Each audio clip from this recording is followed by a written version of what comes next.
Today's class is about thoracic spine class. In thoracic spine, very less pain-related syndromes occur in the thoracic spine area where we can do intervention. It is not about many of intervention. Thorax area is different. We will be having another class about thorax, but today is about only thoracic spine. So here we can do mainly we do 4 procedures. So you can see epidural procedure. Thoracic epidural procedure cannot be done under ultrasound completely. It is an assisted epidural. You can say it is an assisted epidural under ultrasound. Then we can do facet joint interventions. So both intra-articular and medial branches interventions are mentioned in literatures, but I will say that medial branch intervention is quite easy or you can do, but intra-articular facet joint intervention with ultrasound in thoracic region, it is neither very good or nor you will nobody will become satisfied.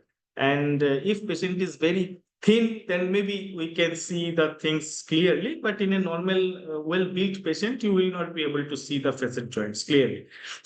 And another so these two interventions, epidural procedure and facet interventions, are more or less related to the chronic pain scenarios. Okay. Paravertebral block and erector spiny block, most of the time it is related to the acute pain management, acute post-operative or intraoperative pain management.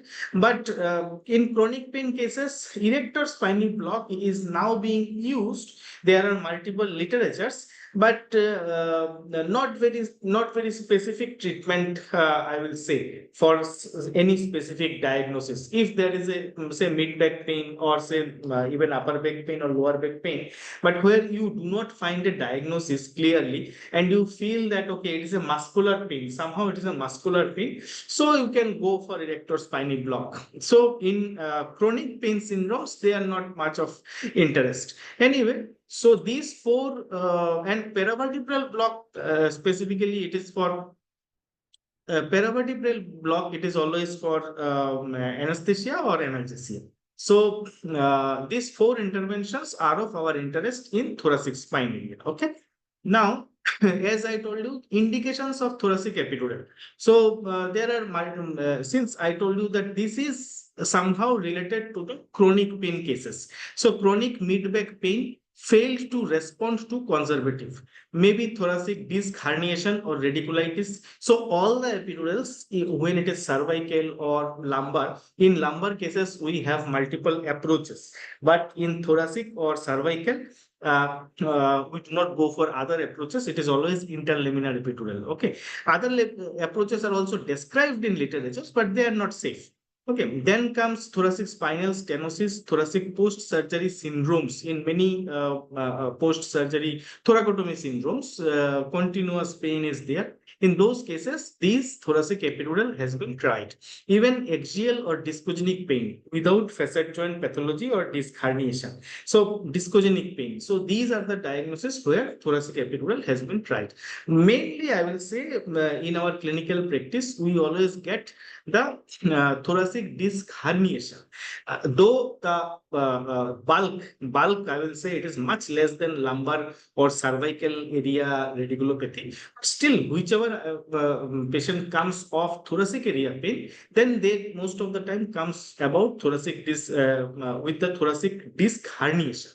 Okay, discogenic pain and all a bit less. So then acute pain in some cases. If it is a proven disc herniation and radiculitis, then also we can go for this thoracic epidural. And herpes zoster or post-herpetic neuralgia. So in post-herpetic neuralgia, multiple type of treatment has been tried, but not with very good result. But then among all the treatments tried, this thoracic epidural is also one mode of treatment. CRPS 1 and 2 of thoracic region is also a indication for thoracic epidural. So you can see these pictures. This is a post thoracotomy pain here in the left side, upper left, post thoracotomy pain. And second, this one is clearly post-herpetic neuralgia. This is a case of post-herpetic neuralgia. You can see the rashes also. So it is at present acute herpetic pain, not post-herpetic neuralgia. This patient can develop post-herpetic neuralgia. Otherwise, it is acute herpes zoster rash. And then it is the CRPS. This area, some reddening has occurred. So this can be a CRPS case. So in these cases, you can go for thoracic epidural. There are some guidelines are also there. These guidelines actually for all types of epidural. So here the thoracic epidural guideline has also been given. So you can check later that what has been given here. So thoracic epidural, some indications which I have already mentioned. So in this guideline, these indications are given. So if you practice thoracic epidural in these indications, you have a basis of practice. Okay. Then comes facet joint intervention. Or so it can be intra-articular or medial branches. So as I told you that intra-articular facet joint intervention by X-ray, by ultrasound is not a very good idea in thoracic region. It is not very well seen, but medial branches we can do. So diagnosis first we have to do, and then we have to go for the intervention.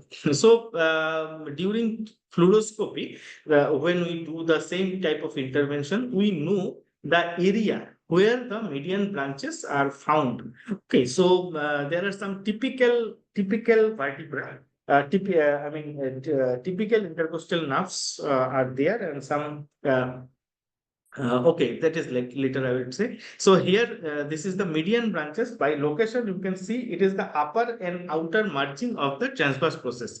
So this is the location of the median branches. These are the median branches location. But then it changes. All the locations are not same.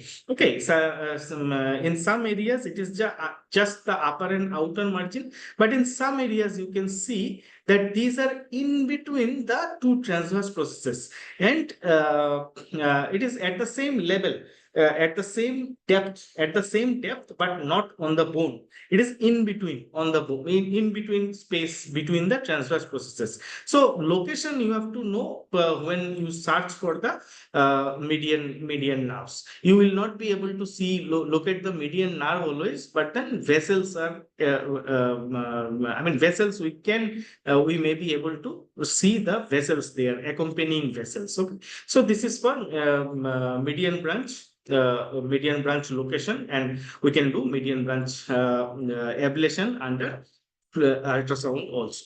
Now comes paravertebral block. So as I told you, indication. So anesthesia and analgesia. This is completely anesthesia for postoperative analgesia.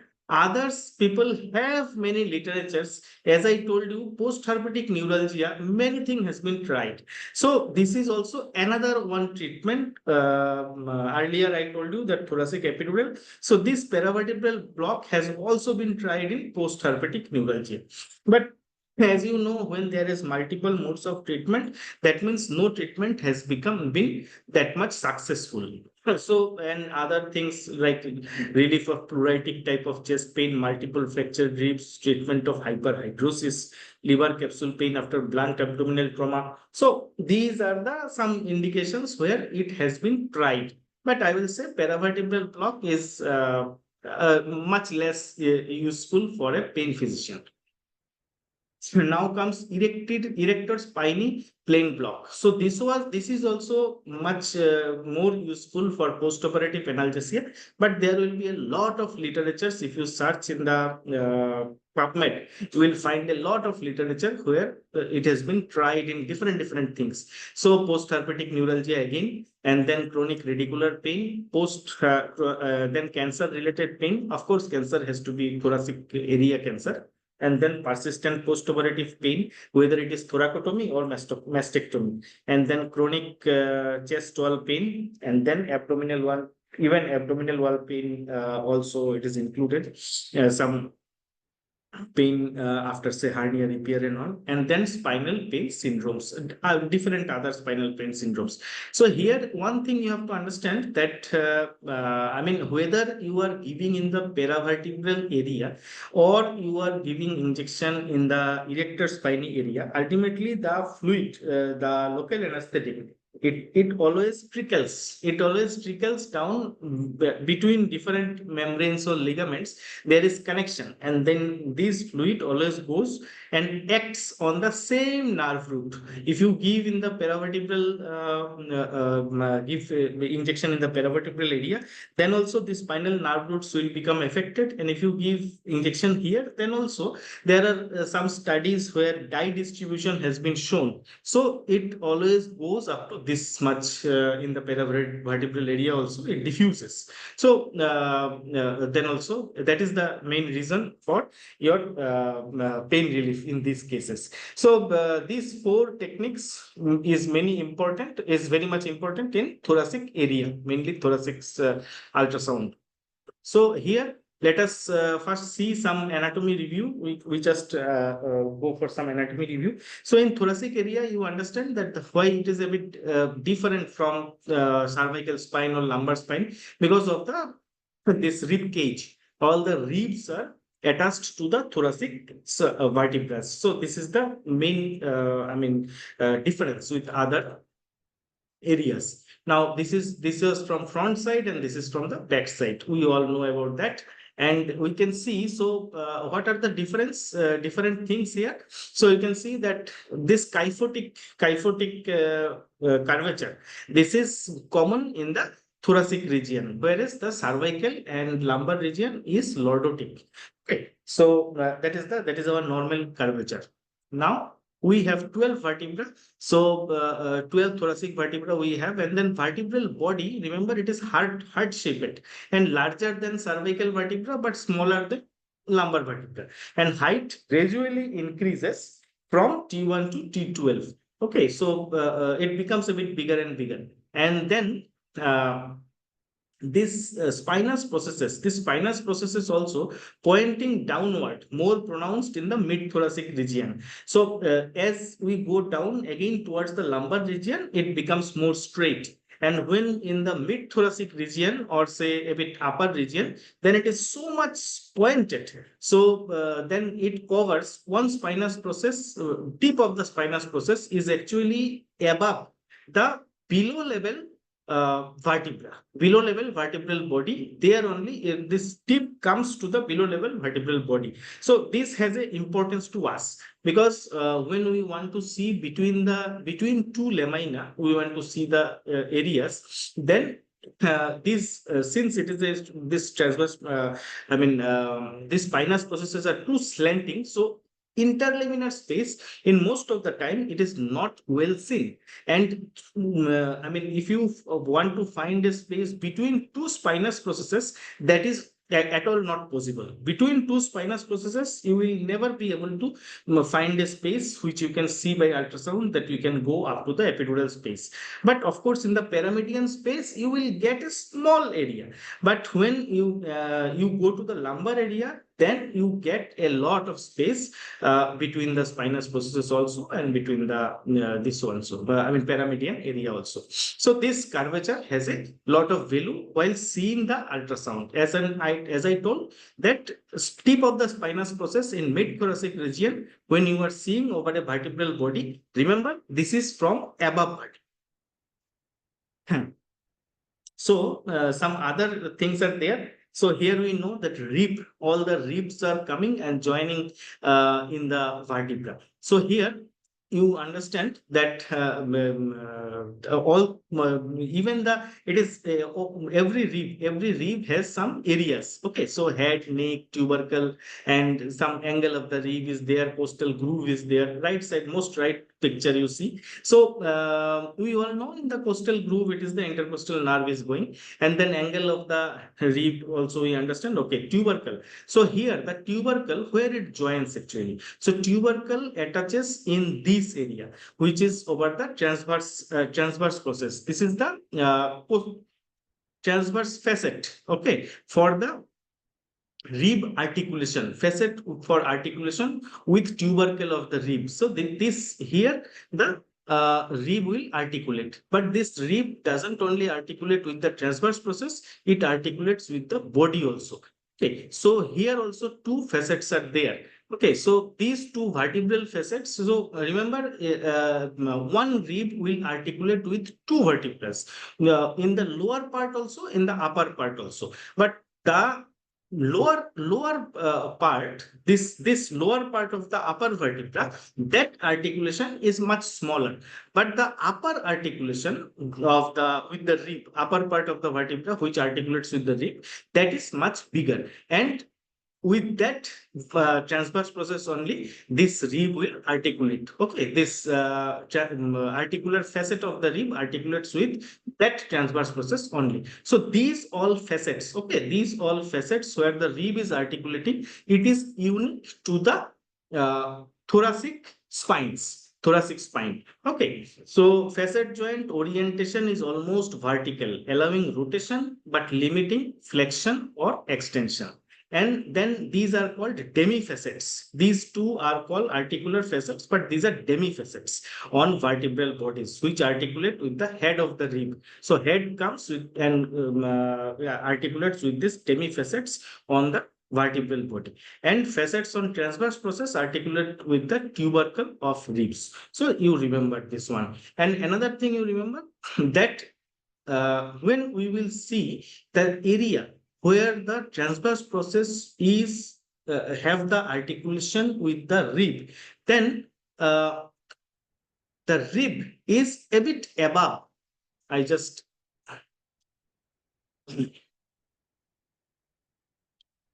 okay. So remember, so since you understand that probably here there is one another rib, the vertebra is there. Okay, so here there is another articulation area. So this rib, when this rib will join here, so it will be like this. It will be like this. So when I'm seeing this area with ultrasound, then it is this rib is not directly matching with this one. Okay, it is not of the same depth, same breadth, you can say. So this is like this. Okay, so some part is not covered and some part is covered, and it is above that margin of the transverse process. So you will understand while I see the show you the ultrasound. Okay, so I mean, what is the importance? The importance is that if it would have been like this, say rib is like the same breadth, then when you put the ultrasound probe, then as soon as the margin of the transverse process ends, rib also ends. But it is not like that. That in some areas, since it is like this, so if you put your put my ultrasound here, so what I will see? I will see the transverse process, but not rib. And in some area, I can put the ultrasound probe and I will see the rib, but not the transverse process. So this is also useful for procedure purpose.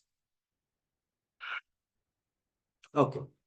Now, this bone, we have understood that what is the difference. Okay. So mainly it is the rib cage, which is the most important thing in thoracic spine area. And we have to understand here, as I told you, we have to understand that from posteriorly, if I see, then you will understand that, okay, the rib is a anterior structure. From posteriorly, when a patient say lying down or patient is sitting, from posterior side, first you will hit the transverse process. If you put with a say needle, you puncture with a needle, then first you will hit the transverse process. So it is superior. I mean, it is superficial, and rib is deeper structure.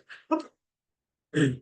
Then extrinsic muscle and intrinsic muscle. Some muscles are there. Mostly extrinsic muscles are important here. Okay. So what are the muscles? First, you understand that there is in layer 1, there is only two muscles. So only one is trapezius and lower one is latissimus dorsi. There is only two muscles. So these are layer 1 muscle. These are all extrinsic muscles. Okay.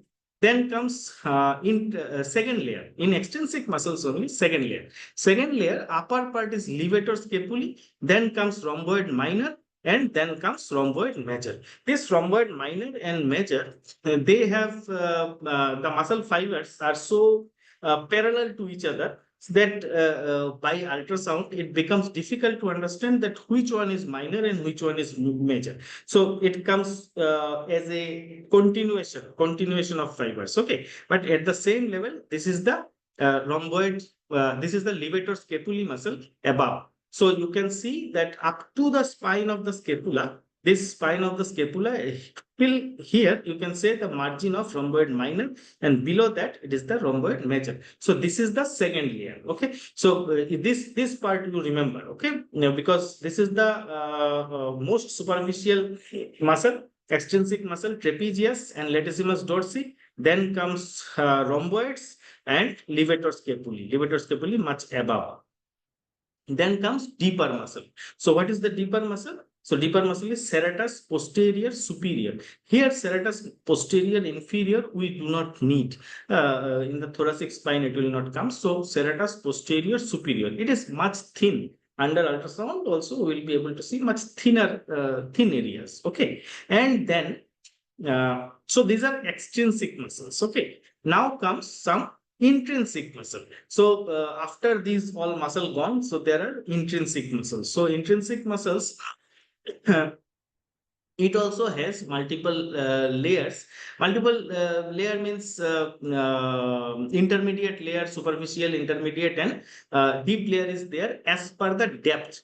But since we are talking about only thoracic spine, so it is intermediate layer which is there at the thoracic spine. Actually, superficial layer is there in the cervical spine area, and deep layer it is there in the lumbar spine area. Mostly, we are mainly dealing with in thoracic spine, it is the intrinsic layer. So, it is the erector spinae muscle. So, what are the erector spinae muscles? It is the iliocostalis, longissimus, and spinalis.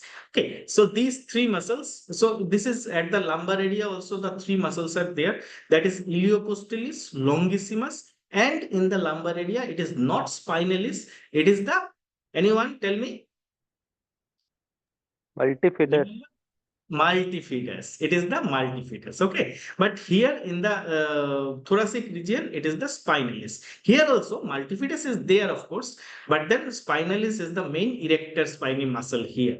Okay, but in lumbar area, it will be multifidus. So these three muscles. So this is the most important thing. So just remember in our, again, layer by layer, that first layer, most superficial. See, one patient is lying prone. So most superficial, it is trapezius and latissimus dorsi. Under that, we will get rhomboid, levator scapulae, rhomboid minor, rhomboid major. Below that, it is the serratus posterior superior. Okay. Then we will get all the erector spinae muscles. Erector spinae muscles in thoracic area, three muscles: iliocostalis, longissimus, spinalis. Okay. So if we see by a short axis view, a cross section, then what we will see? So this is also the same thing. You see, this is the trapezius and then rhomboids. Okay. So here, of course, the external, this serratus posterior superior is not shown, but if you are at the same level where it is there, you will be able to see another third muscle. And below that, these three muscles, spinalis, longissimus, iliocostalis, are there. And then laterally, of course, as an in thoracic spine ultrasound, always try to see the depth. Depth tells us a lot of things. While with ultrasound, understand the in spinous, not only thoracic spine, in thoracic and lumbar spine both. The depth tells us of many things. Depth of what? Depth of bony shadow. Okay, so this is the transverse process. So we know that above transverse process, these are the erector spinae muscles, but below transverse process and at the depth of the rib, at the depth of the rib, because from here only it will the rib start in thoracic region. Then we will see external intercostal and internal intercostal muscle. Okay, so here, okay, I will show later. So this thing you have to understand. Ligaments.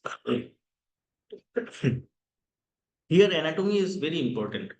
So ligament is For these procedures, I mean, to understand it very clearly, you have to understand the anatomy very clearly. Okay, so ligament here. So two ligaments are very easily understood. These two ligaments, supraspinous ligament and interspinous ligament. There is nothing much to understand here. It is same as lumbar area. So supraspinous ligament and interspinous ligament. Now comes the main ligaments are there where the rib joins with the transverse process and vertebra. So when it joins at the vertebra, it becomes costovertebral ligament. Okay. So costovertebral ligament also we known as radiate ligament. Radiate ligament. There are some small ligaments, but those are not important for us. So there is one costovertebral ligament which is going rib to vertebra. And so we know that small demifacets are there on the vertebrae. It is coming and joining there. Now another ligament is there. So what ligament? This is from costo to transverse. So this is costo-transverse ligament. Okay, costo-transverse ligament and costo-vertebral ligament. These two ligaments are there.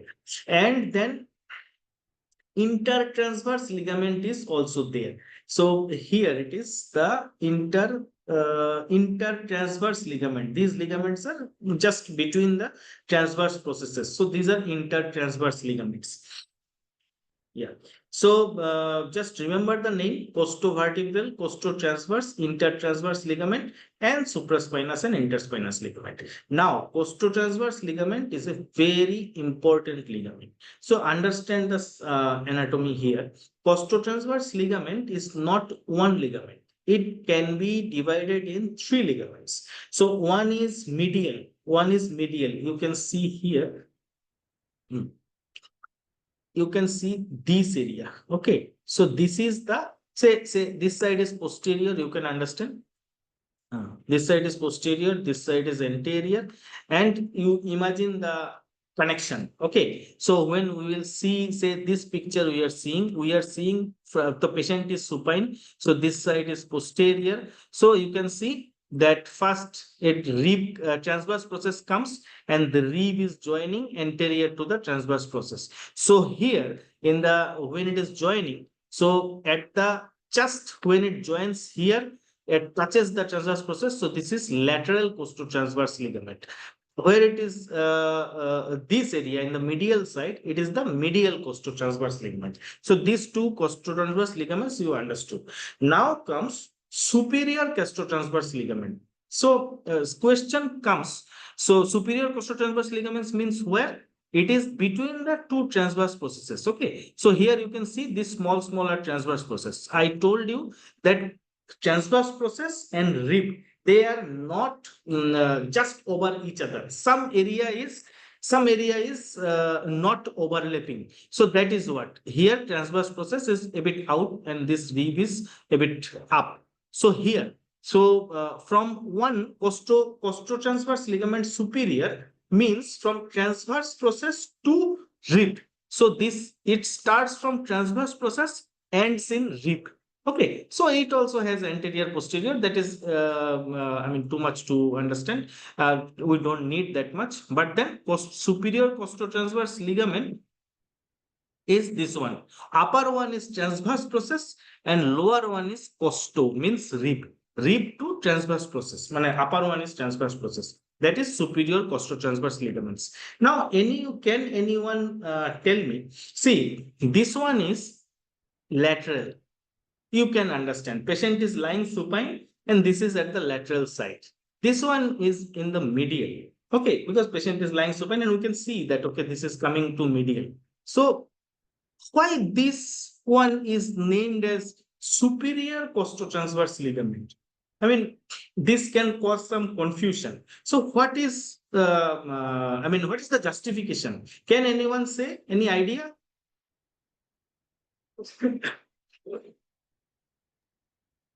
So there is an inferior costotransverse ligament also between the rib and the transverse process, posterior surface of the neck of the rib and the anterior surface of the transverse process.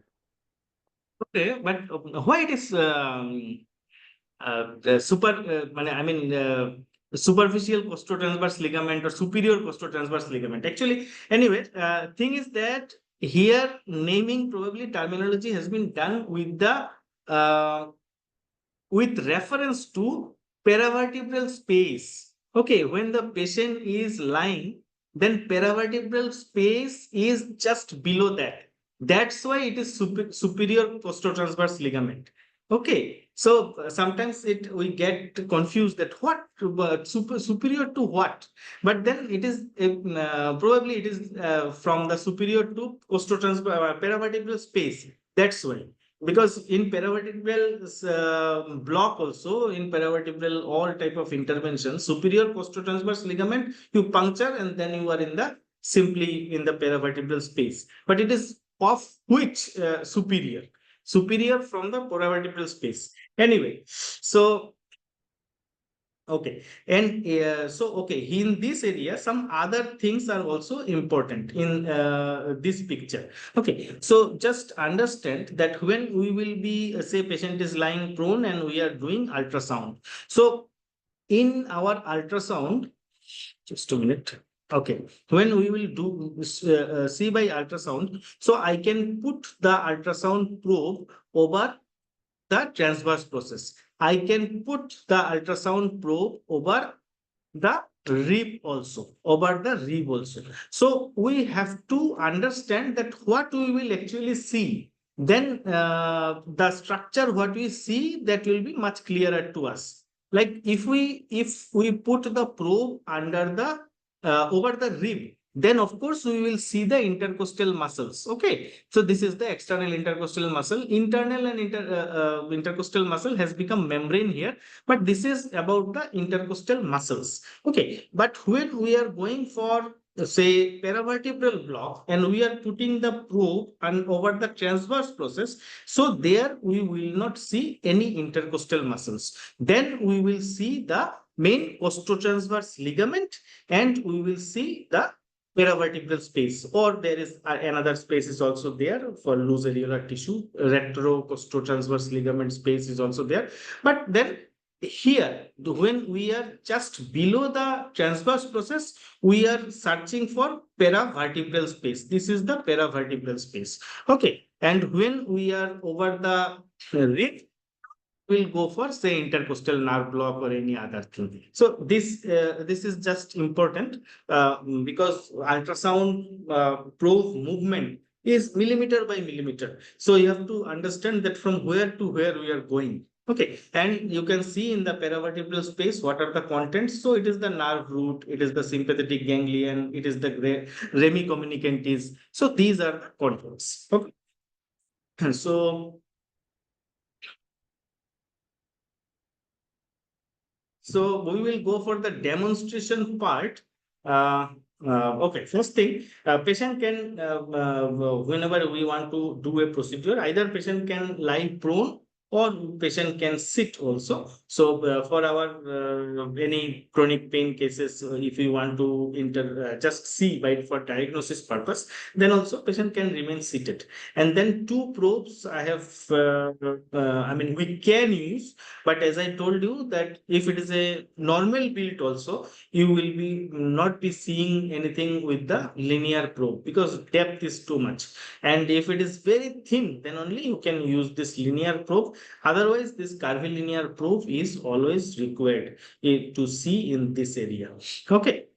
And surface anatomy. This surface anatomy thing is also important while you start doing the ultrasound, or just we want to see what we can see. So then this T7. So T7 spinous process. Okay. Remember, T7 spinous process has come over T8. So tip of T7 is at the level of lower end of scapula, lower tip of scapula. It is the at the same level. So understand, not the T7 vertebra, at the tip of spinous process. Then T3 spinous process at the spine of scapula. Okay, upper end, it is at the T1 spinous process. Okay, so this also tells us where to find which muscle. This will be important. Okay, so let me show you again the muscles chest. Okay. Stop share. Just it will be better if I show in anatomy software once. So this will do better because orientation is very important here.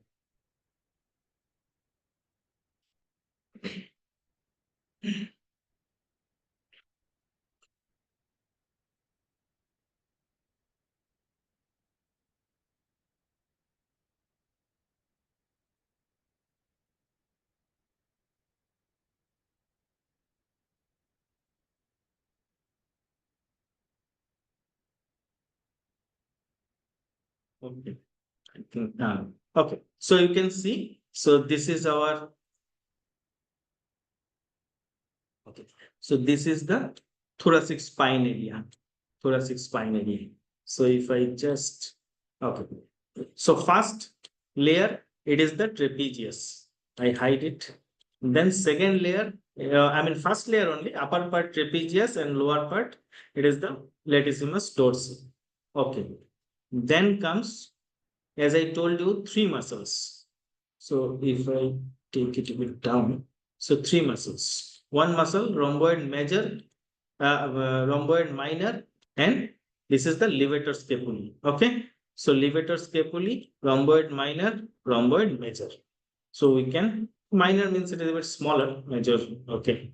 Anyway, so height, height, height. So three layers are gone. Then comes serratus posterior superior. So you can see that from where to where, C7 to T3, and insertion second to fourth ribs. So yeah, it is like fourth rib up to fourth rib maximum. By spine of the scapula, it becomes very smaller. So it is T3, but then just one level below. Otherwise, it becomes very. You may not be able to see this third layer. You have to see third layer above that. Okay. So this is third layer height. Okay. Below that, what are the other muscles? So uh, this is superficial, as I told you, some splenius. These are intrinsic muscle, but this is superficial muscle. I did not talk about that. This splenius cervicis. So I remove that. So these are the main spinalis, longissimus, iliocostalis, spinalis, longissimus, iliocostalis. So these three are basically erector spiny muscles. Okay. So if I remove them, right, right, right. Then of course, okay,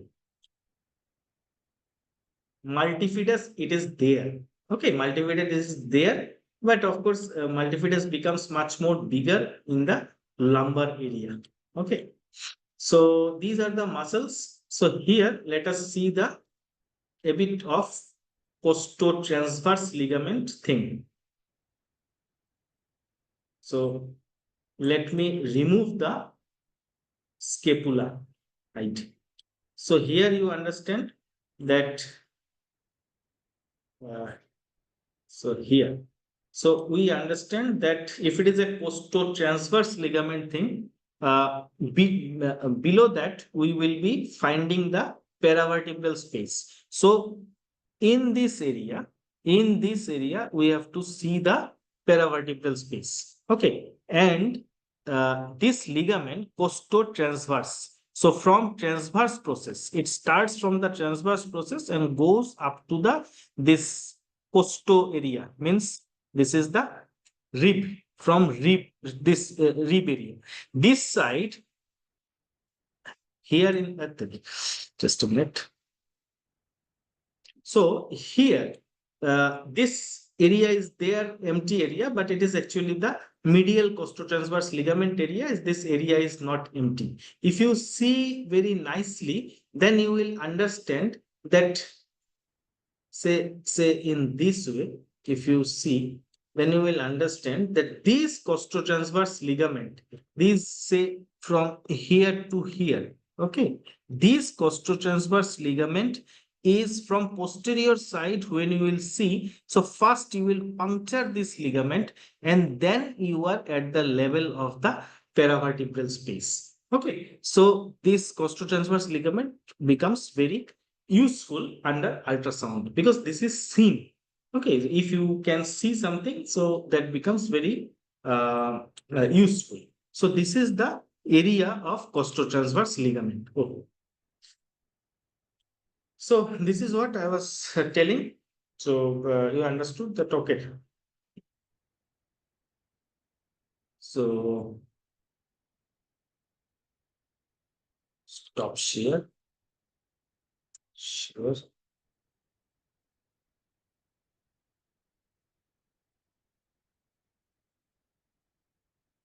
Hmm. Okay. So this surface anatomy already I told you. Now, how I will see the pictures under ultrasound. So here first in the long axis view, first we will see over the spinous process. So this is somehow a bit matches with the lumbar area. Okay, so this is over the spinous process and this is over the lamina. So in lamina there are two views.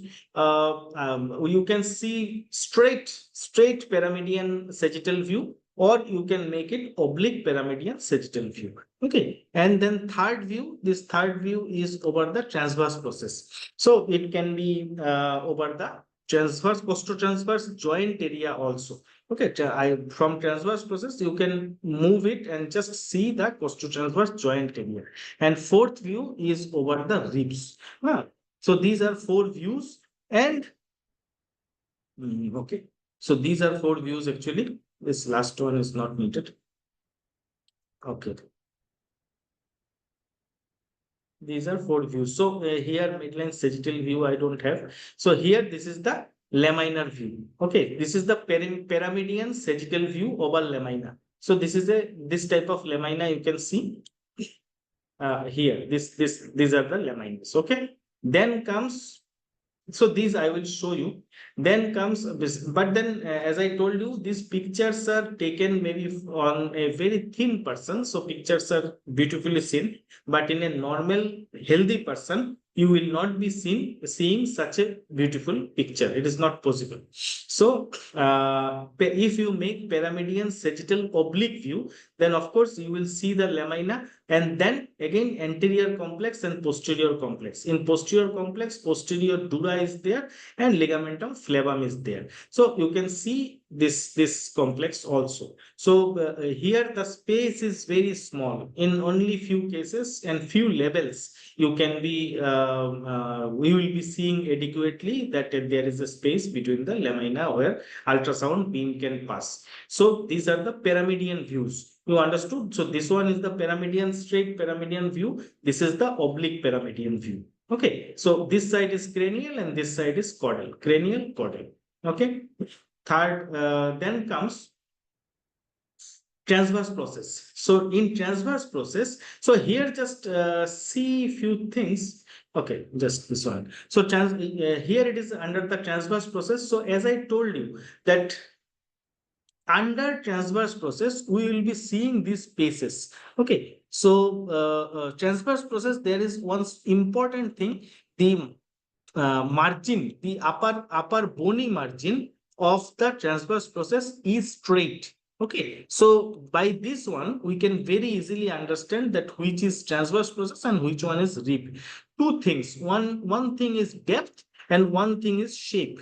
Okay, by these two things we can understand which structure is what. So here it is the transverse process, it is straight. As soon as it will become rib, it will become like this.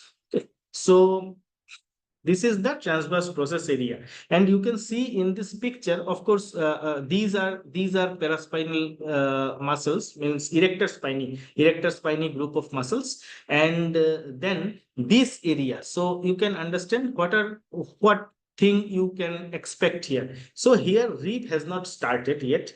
I mean transverse process is still there. Okay, rib is of course anteriorly it is there, but it is between the transverse process. So here you do not expect any intercostal muscle.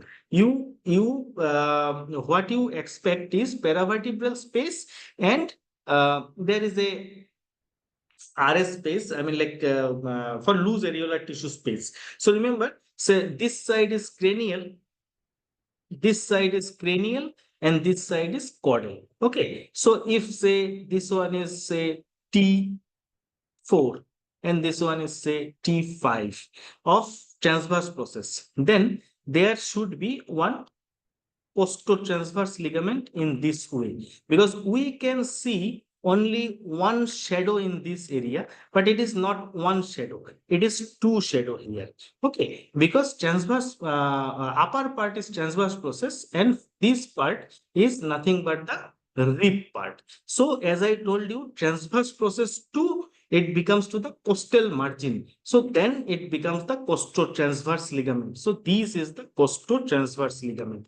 So above the this one, your this area is the paravertebral space, and this area is loose areolar tissue area. I mean RS space. Okay, so this is important. Okay, so this is costotransverse junction view. So this is just about, this is transverse process and this is costotransverse junction view, just about moving by 0.5 millimeter, you can say, or just tilting the probe, you will be able to see this picture. So this picture is nothing but neither it is straight line nor it is round. It is a bit I mean, what I should say, irregular margin. So you can understand that, okay, this changing is taking place from the transverse process to costal, I mean, rib margin. Okay, so this is the costotransverse junction sagittal view.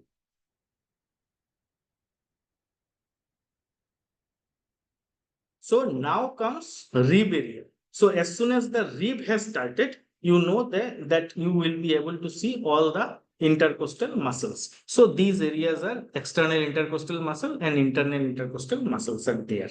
Okay, so below that, below internal intercostal muscle, you will be able to see the intercostal vessels. But of course, this is not our today's class, but the area, you should know that where you will find what.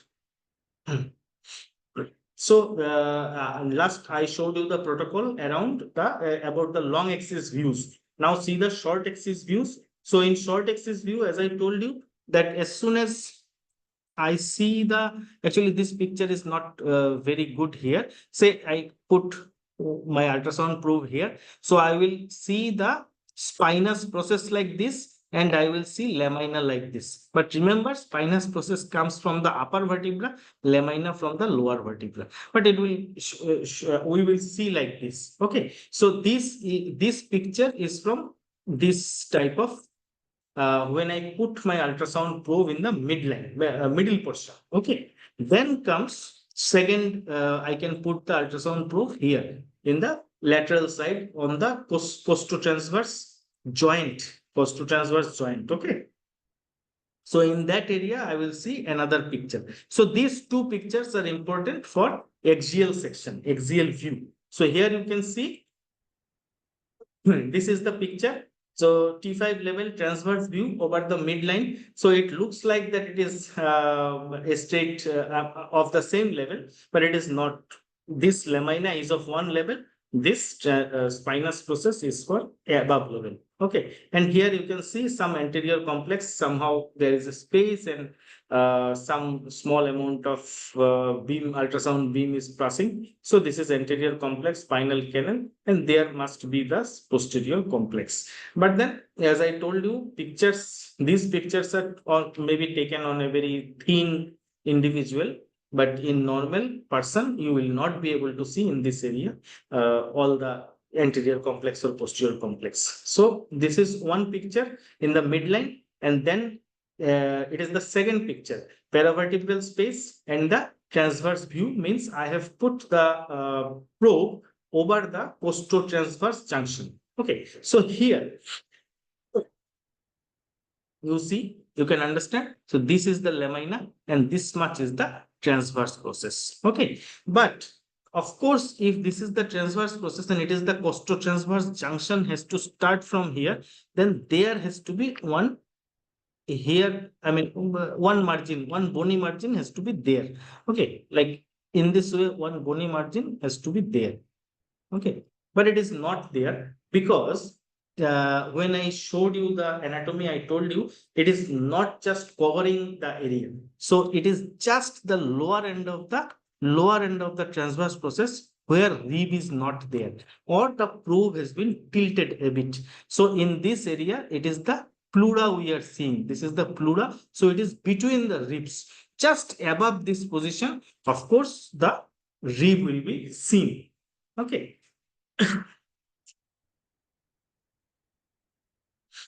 So muscles, as I told you, we can see muscles a bit later. I mean, by the side of the scapula, and so we can. I will show you the muscles. Three muscle layers you can see, and this is a mid thoracic view. So intercostal muscle, rhomboid, trapezius, these are there, and here the this one serratus posterior is not shown, so because it is at the lower level.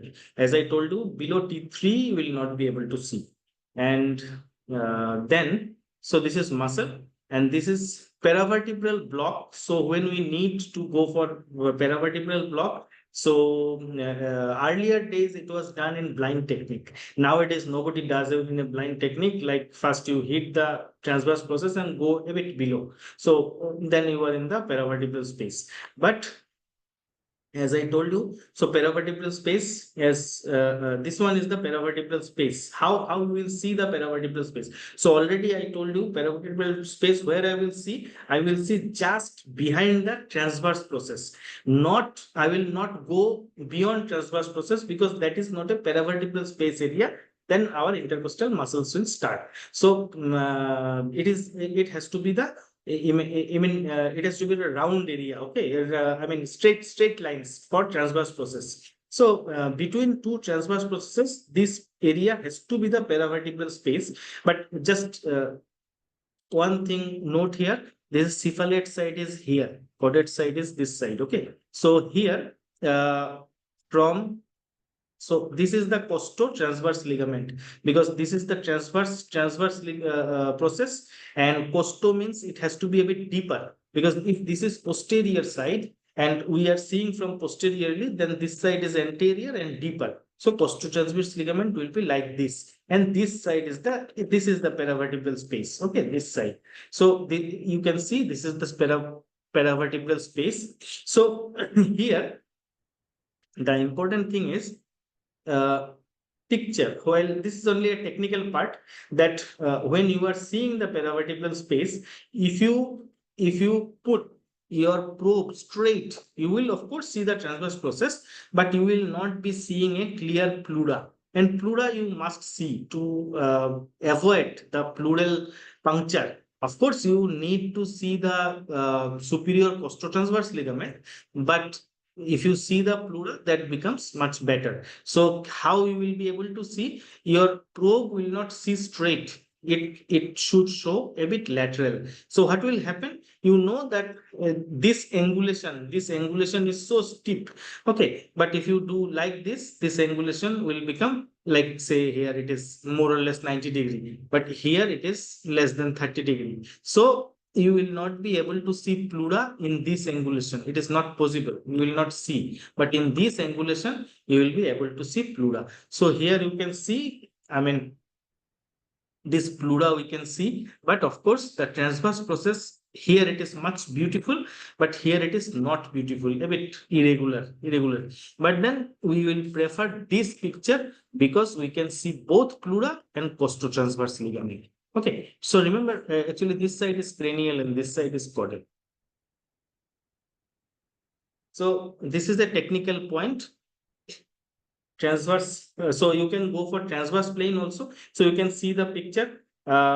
This patient is lying prone. So this side is head, this side is head, this side leg. From one side we are doing. So this is transverse process and this is again pleura. Remember? So as I told you, the depth. So if you see the depth, then transverse process and rib should not be that much depth. Rib should be like this. Okay, this is transverse process, rib should be like this. If there is so much depth, then it must be pleura. So you can understand that just below transverse process, this is the paravertebral space. Okay, so here remember, this is not held straight. This is held a bit obliquely. Why? Because we want to see the transverse process, but not the rib. That's why here rib is not there and you can go inside the paravertebral space. So these are technical points.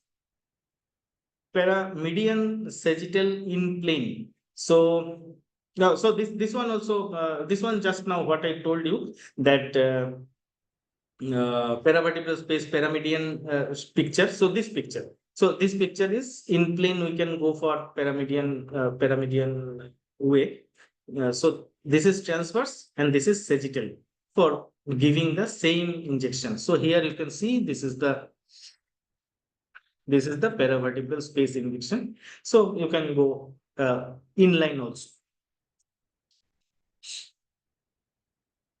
Erector spiny plane block. So till now, what we discussed is below the transverse process. So here you understand that for seeing transverse process remains same. It has to be the transverse process has to be the one line. It is a straight line. It should not be carved or rounded like structure.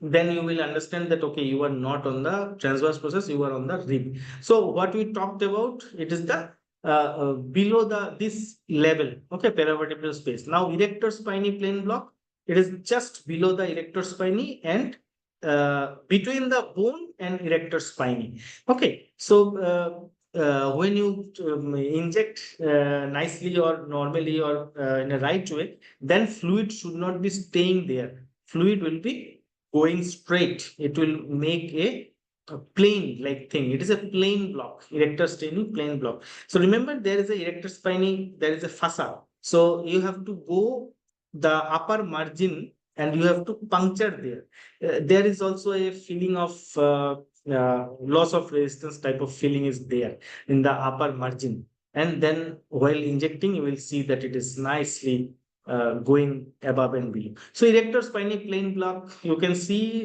in at different level for different indications you can inject. Okay, so whichever indication is needed, erector spine is there in the whole spine area. So you can this video, so I showed you in the lumbar spine area. This is actually at a thoracic spine. So you can see we were doing this case. So needle is not very well seen, I understand.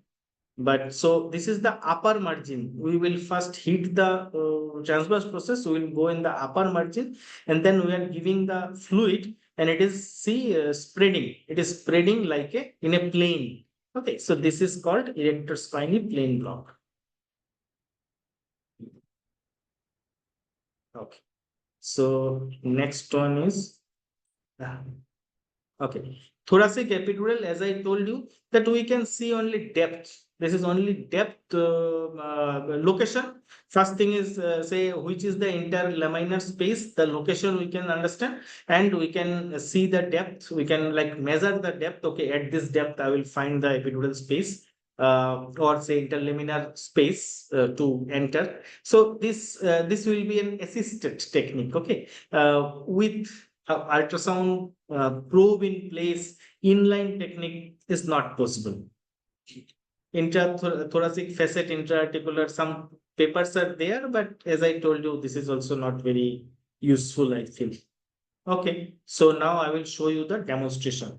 In between, if you have any question, please tell me.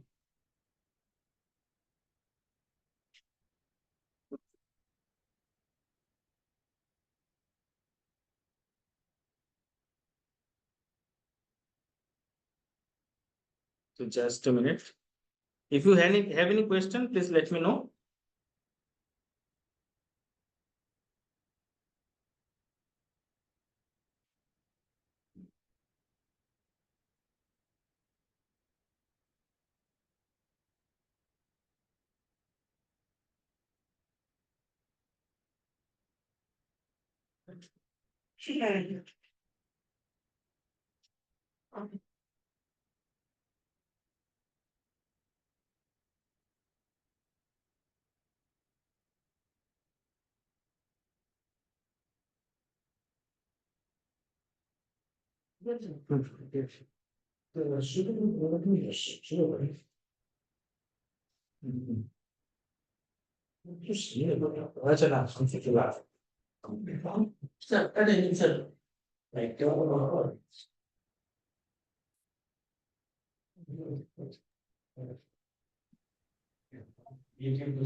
Okay, so I am going to share.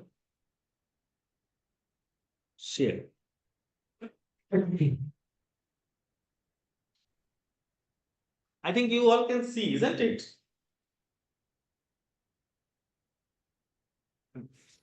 You all can see now yeah, my screen. Yes, Yes, sir. yes, boss. Okay. So see, I will first show you the transverse view, so that gives a better idea.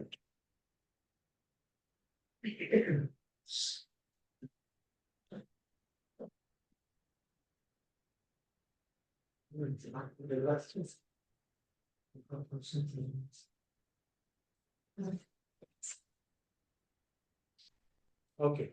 First, I am showing you the transverse view.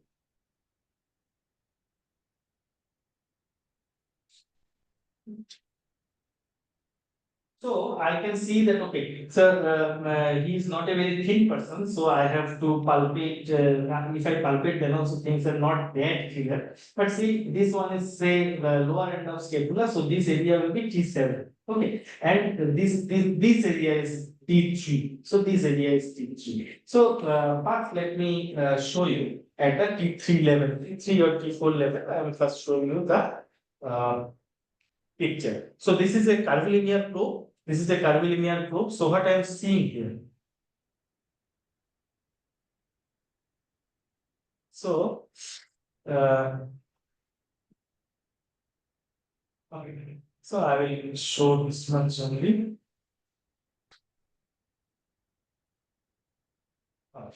So yeah.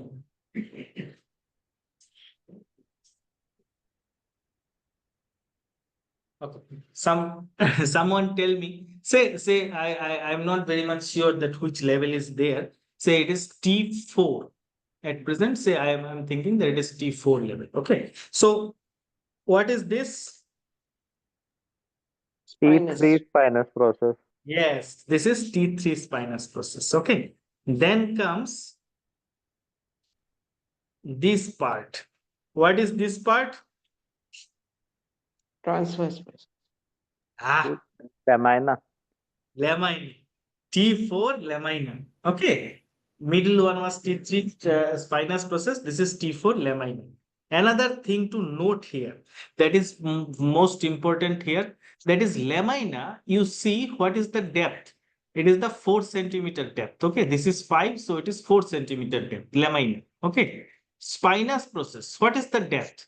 It is maybe 1.5 centimeters. 1.5 centimeter maybe. This is the spinous tip of spinous process. What is the depth of transverse process then? Transverse process is 3 centimeter. Okay. So this depth you have understood in this patient or say volunteer, because this also will tell us something later. Okay. And here we can see, so these area over the lamina, these muscles all has to be the erector spiny muscles. These are the erector spiny muscles. So now let me show you it.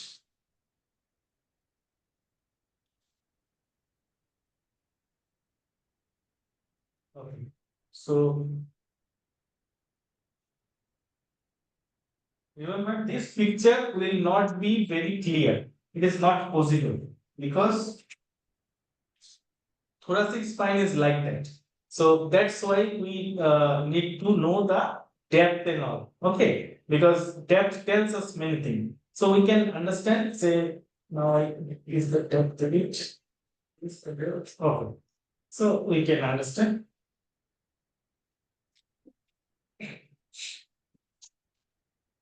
Try to understand that this is the tip of the transverse process, and this part is lamina and transverse process. Okay, so this is the muscle of erector spinae. This is the erector spinae muscle. Over the lamina, maximum over the transverse process. So this has to be the erector spinae muscle. Now we will see this area. We will focus I will focus my probe in this area.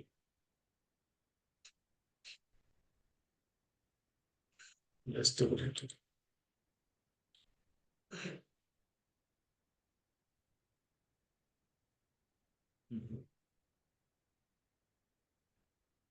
Oh, okay.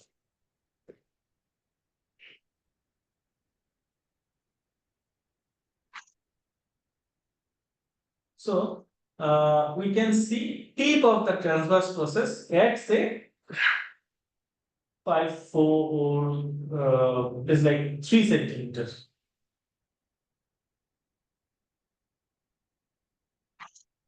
It is at the 3 centimeter depth. Now I am going here on one side. I am seeing the transverse process tip. So at this point, what is this? Plura. Pleura. And rib is this. This is the rib. Okay, so everyone can understand.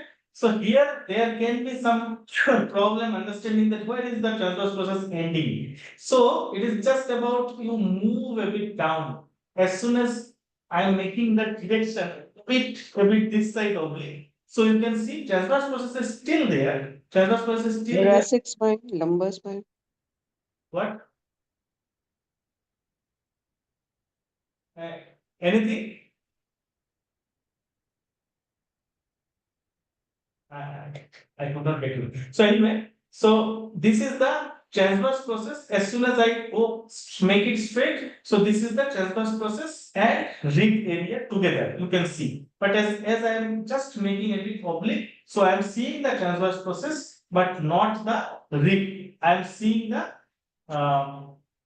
this pleura. Okay, this pleura. So in this position, this is the position for paravertebral block if you want to do in a short axis manner. Okay, so if you want to do in a short axis manner, this is the paravertebral block you can do. So you can see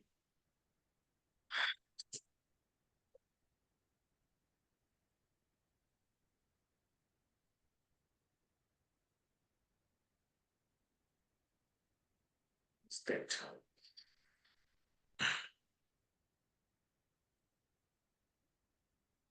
Okay.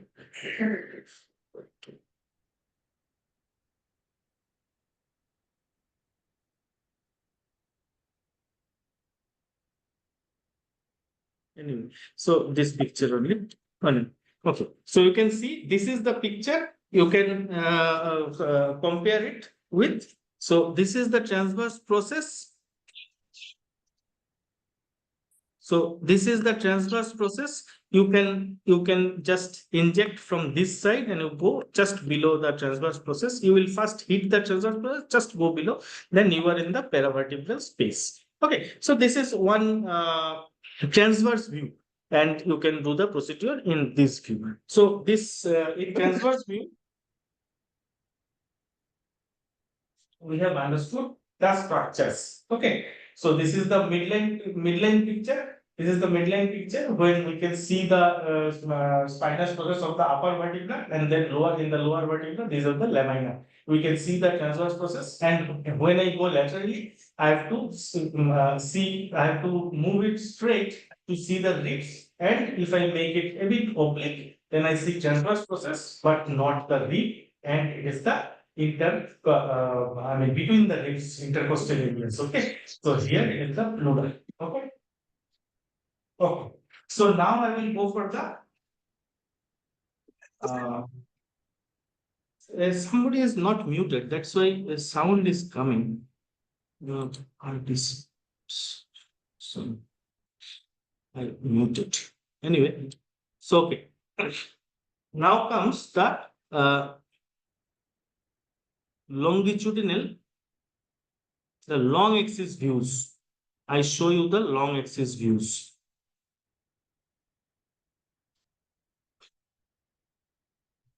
So first long axis view, I will show you with the midline view. Midline view will show you with the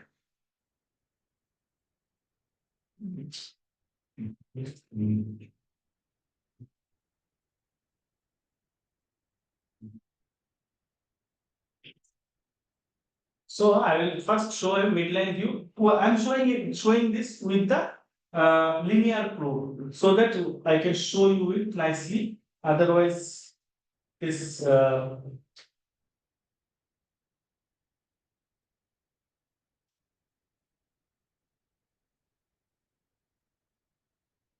this midline view, it is so steep. Maybe it is not seen well.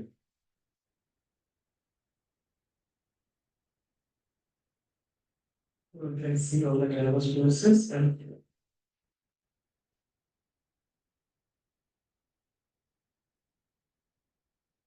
so this one I can see, but so this one. So here it is the midline view. Just to show you that as in the transverse process we know the depth of the spinous processes. So this is the depth of the at 2 centimeter. You can see that this is the depth of the spinous process. This is also depth of the spinous process at 2 centimeters. So this is only a midline view. This is we are just seeing the tip of the spinous processes. Now we will see the laminar view.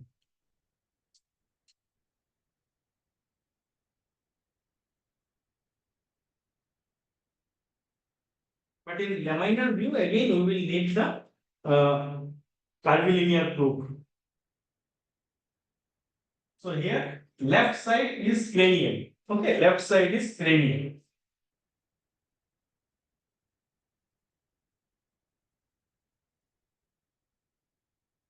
So I will first make it a short axis view. So this is a short axis view, and then okay. So here I am looking at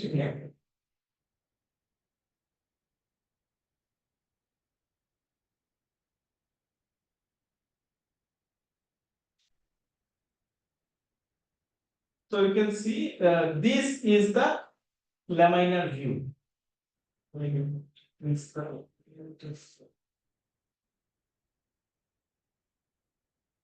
Okay, so this is the laminar view. You cannot see better here.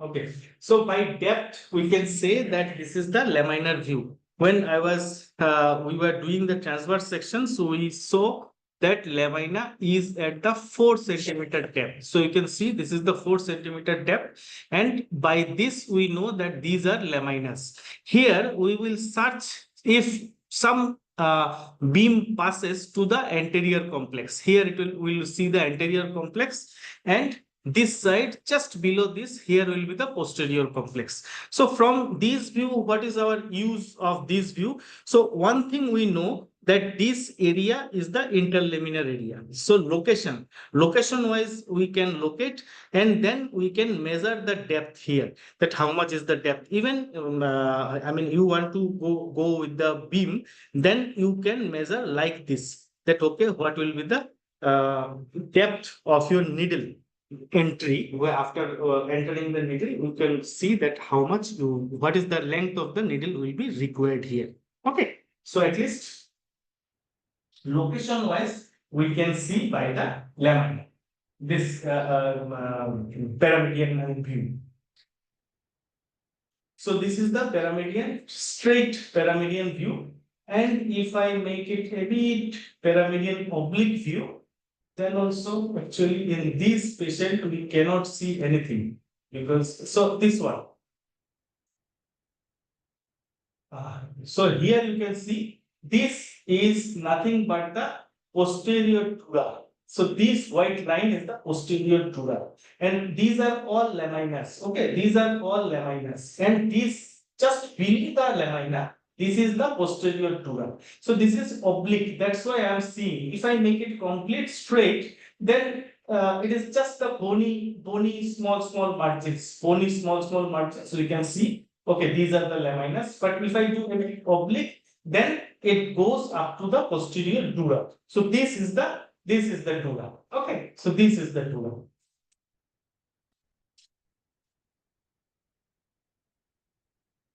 Okay. So can you see this? Can you appreciate this? These are the lamina, these are the lamina, these are the lamina, and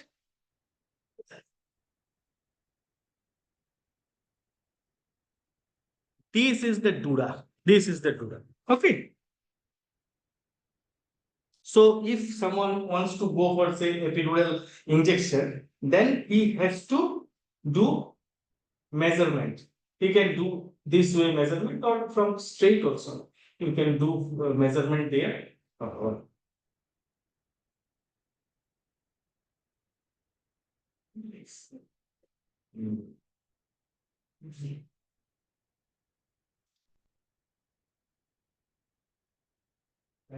Okay, so he can do measurement here. So this is what we have shown is pyramidal straight and pyramidal oblique. Okay, so now I am going to show you gradually. I will go. So this was the over the lamina. This was over the lamina straight, and as soon as I go for pyramidal, so I can see a small amount of, actually I can see that dura. Okay, so now I am going over the.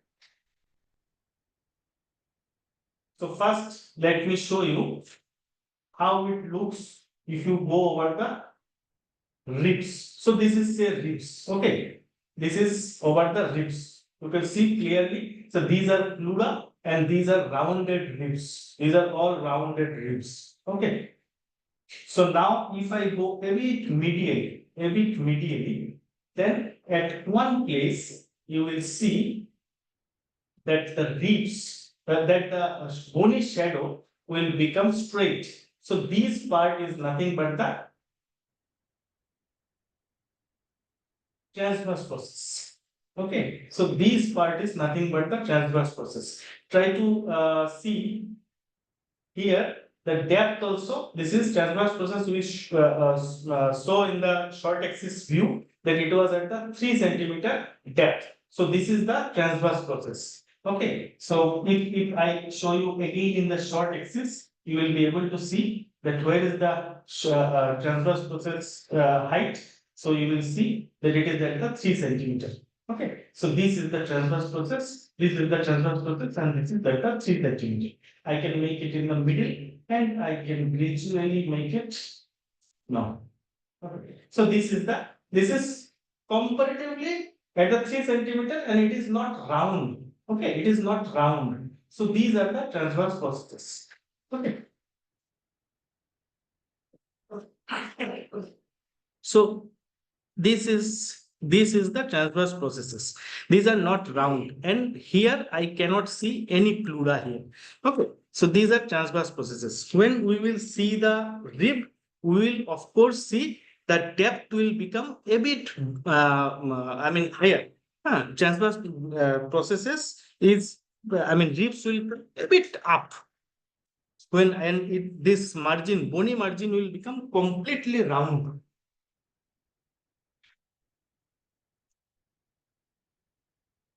Again, see. So this has become a bit superficial. It is now at the 2 centimeter, and rib pleura you can see very nicely. But when I'm going over the transverse process, so these are the transverse process. These are not completely round. These are more or less straight. Actually, my probe is this one we are seeing by the curvilinear probe. So you are not seeing it completely straight. It is the edge is rounded, but still we can see that it is at the depth of 3 centimeter, and we can see there is no this one your pleura. But as I told you that this is the transverse between the transverse process, and this is the area to search paravertebral space below the costotransverse ligament. So what I can do here? So this is the transverse process. Okay. Here there has to be the below transverse process, there has to be the costotransverse ligament. So if this is cranial and this is caudal. Okay. So costotransverse ligament will be from transverse process to costal area. Okay. Here this shadow has two parts. One is rib part and upper one is transverse process part. Okay, so this has to be the costotransverse ligament. No, so how can I show you the costotransverse ligament in a better way? So you remember that, just a minute.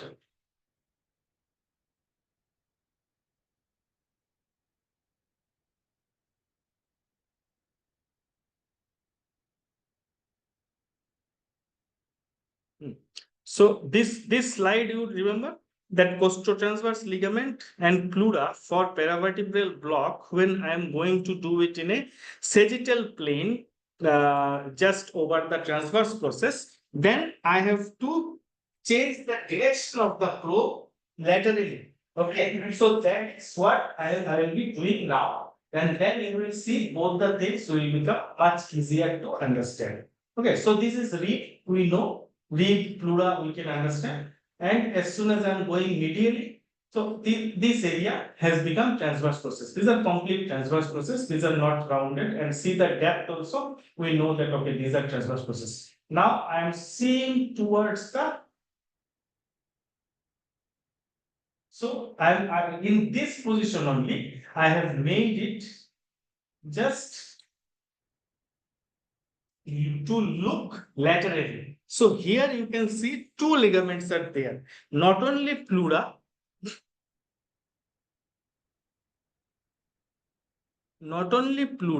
here another ligament is there. So this is the costotransverse ligament. This is the costotransverse ligament. And this part is paravertebral space. Okay. And this cannot be completely round. Okay. This is not completely round. I will show you again.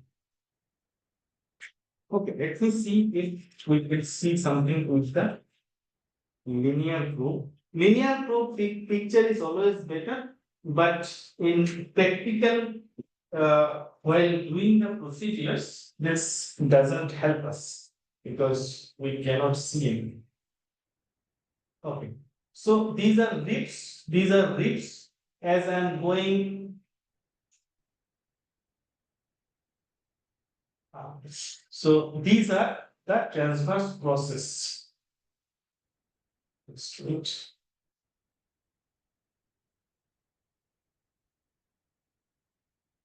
Okay. So these are the transverse process. Okay, these are not rounded. As I am just making it to go to see laterally, then I can see two lines here. Okay, and these are not completely round structure. Okay, so here you can see this is costotransverse ligament and this is pleura. This one is pleura and this is superior costotransverse ligament. This is the transverse process area. This is the transverse process area. So your injection should come here. I mean, like from one side, from cranial to caudal here. Okay. And as we understand that for erector spinal block. So erector spinal block is very easy. So as soon as we are on the transverse process. So these are all transverse processes. Okay, these are all transverse processes. You can see these are straight, and these are rounds. These are rounds. Okay, so these are all straights. These are straight. So these are transverse processes. Okay. So your needle will, so this one. This one is the transverse process. So your needle will come from here and go here. And this is the erector spiny muscles. These are erector spiny muscles. So your fluid will be flowing like this in this area. Okay. So that is the erector spiny block. So what more? One more thing is like we want to see what are the muscle hairs. So say,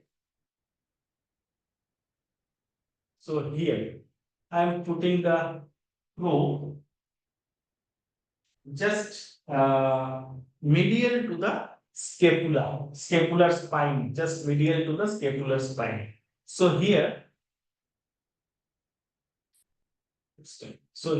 when I'm seeing, so you can see that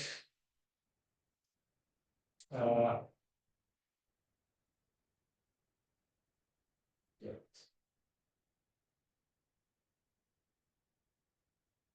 okay. So here the upper black line. If you see upper black line, okay. So this one is one black line, this is one black line, and this is one black line. All are three different group of muscles. Okay, all are three different group of muscles. So let us. So now you can see very nicely. So all are over the rib. Of course, this is round. So over the rib, you can see the pleura also. So these are over the pleura also. But there are three clear group of muscles. So now you can check that this middle group is rhomboid or not. How can we check? Just go below and you will see rhomboid is no more. Okay, this is no more. Okay, so this is rhomboid. Okay, if this is rhomboid, then upper one is, someone can say above rhomboid. Trapezius. Trapezius. Yes, this rhomboid is trapezius. So it is rhomboid, and this one, third one, what is this? Above Serratus the posterior superior. serratus posterior Rectus superior. spine. Erector spiny is not here. Erector spiny is a bit medially. I will show you. This is serratus posterior superior, and these are all this. Just a minute. Oh, right. Just a minute. Just.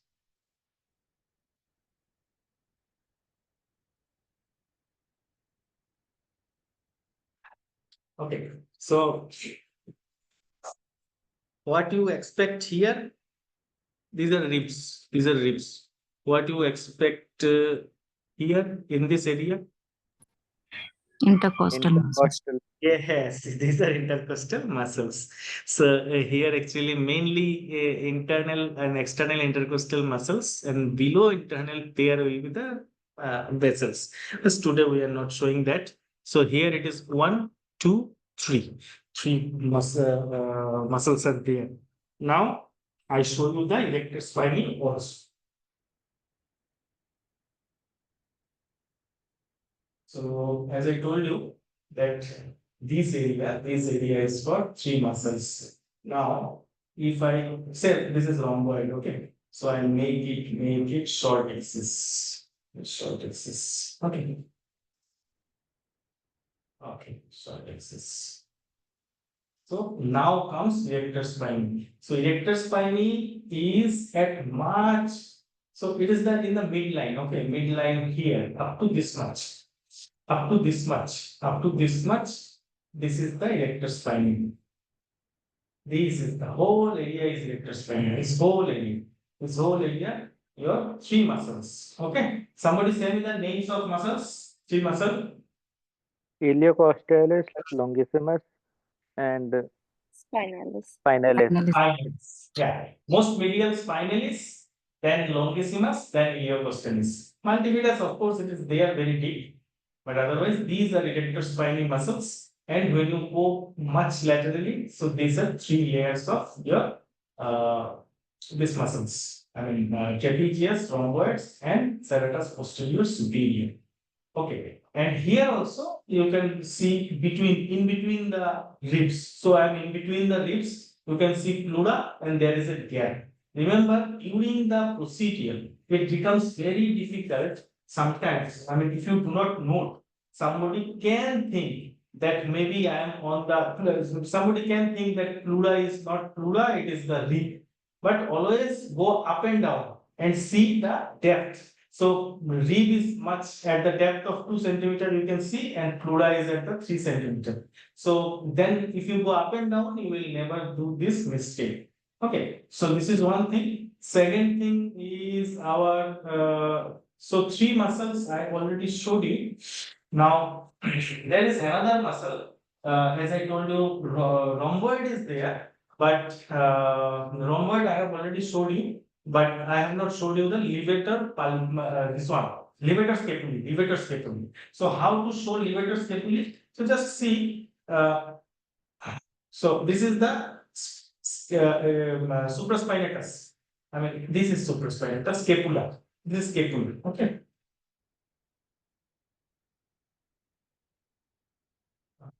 Okay. So this is okay.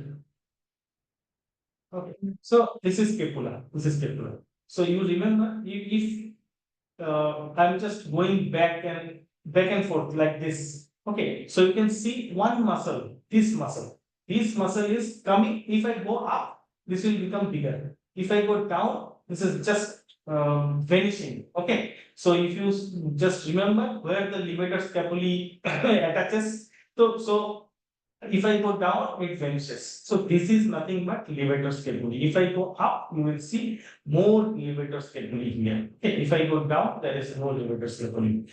But you see clearly that levator scapulae and rhomboid, second layer of muscle, is at the same depth. Okay. So this is levator scapulae. When I go down, it is vanishing. When I go up, levator scapulae is there. So this is levator scapulae and this is the rhomboid major minor as per the level. Okay, this is trapezius and below that there is the your this one serratus posterior superior. Okay, so these are the muscles. So I have shown everything. Only thing is one more thing is actually moving the level. So how can you count the level? When you do the procedure, you can just find out the same area where you can see the ribs, just not over the scapula, just medial to the scapula. Okay? Medial to the scapula, so you can go up. Okay, left side is cranial. I'm going up like this, and you can see at some point you will see that last rib. So you can see this is the. You can remember that pleura and first rib. You can remember the brachial plexus in that case. So this is the first rib. This has to be the first rib.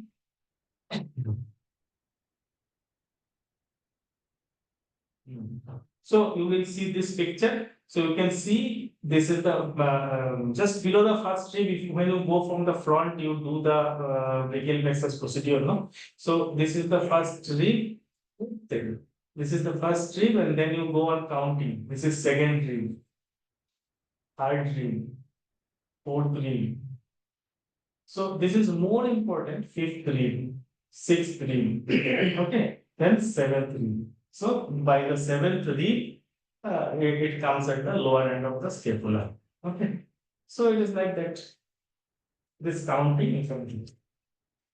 At least for intercostal neuralgia, you have to count the level. Otherwise, your procedure will be at a wrong level. Okay, then. Is there any question?